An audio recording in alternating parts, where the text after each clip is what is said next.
Welcome to episode 3 of Making Joyces, where I try to turn James Joyce's novel Ulysses into a half marathon and film it. This episode is set on Sandymount Strand. Sandymount Strand features prominently in the novel. Both Stephen Dedalus and Leopold Bloom come on separate visits to Sandymount Strand. For the moment, we'll talk about Stephen. He comes here on his trip towards Dublin. After the opening episode in the Tower, where we were in the last episode of this video series, Stephen teaches a class in Dalkey. I haven't gone to Dalkey, which is south of the Tower. And the reason is that I have to make some curatorial decisions about where to run. In the episode, it's largely set in a schoolroom, which is now a house, and not much happens outside. Dalkey is very beautiful. I would encourage anybody to go and see Dalkey. It's beautiful. But for our purposes, we have to make some editorial and curatorial decisions. And so we've headed towards Sandymount Strand, where I am now on. I'm not in the exact part that Stephen walks. Well, he may walk all over Sandymount Strand. Some of it has been reclaimed. We'll look at that later. I'm here to, this morning, fly a drone, test some camera footage, do that kind of thing, show you what Sandymount Strand looks like, and talk a tiny bit about the novel. We are now 90 metres in the air above Sandymount Strand. In the distance, you can see the tower in Sandy Cove, where the novel and our run begins. You see the harbour on Dunleary.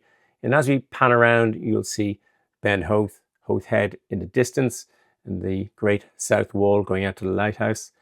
All the area in the foreground where there are built objects has been reclaimed land.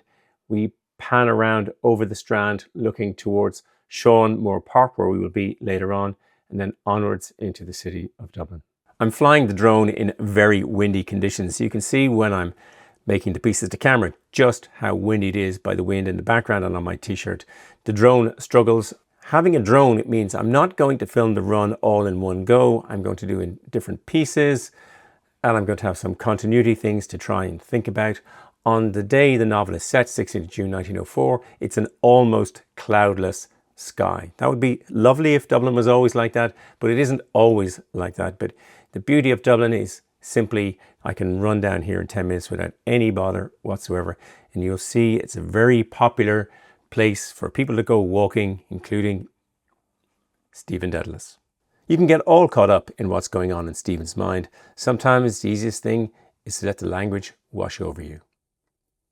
In long lassos from the Cock Lake, the water flowed full, covering green goldenly lagoons of sand, rising, flowing. My ash plant will float away. I shall wait. No, they will pass on, passing, chafing against the low rocks, swirling, passing. Better get this job over quick. Listen, a four-worded wave speech. Sisu, hris, rasis, oos. Vehement breath of waters amid sea snakes, rearing horses, rocks. In cups of rocks it slops, flop, slop, slap, bounded in barrels. And, spent, its speech ceases.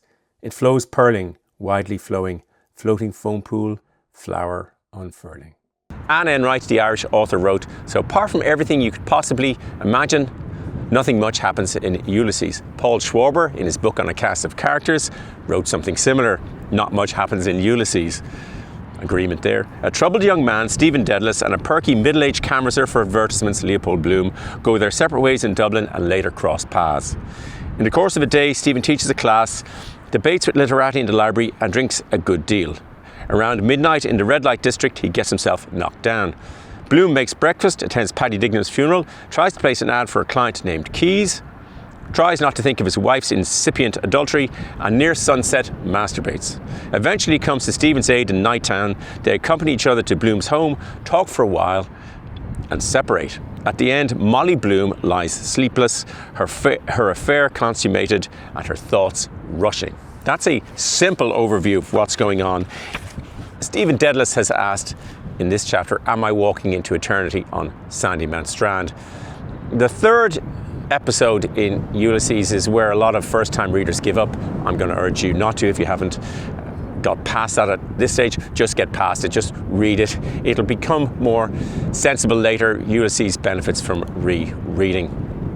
We will be heading into town in our next episode, where we will be meeting Leopold Bloom, probably the greatest character ever invented in literature.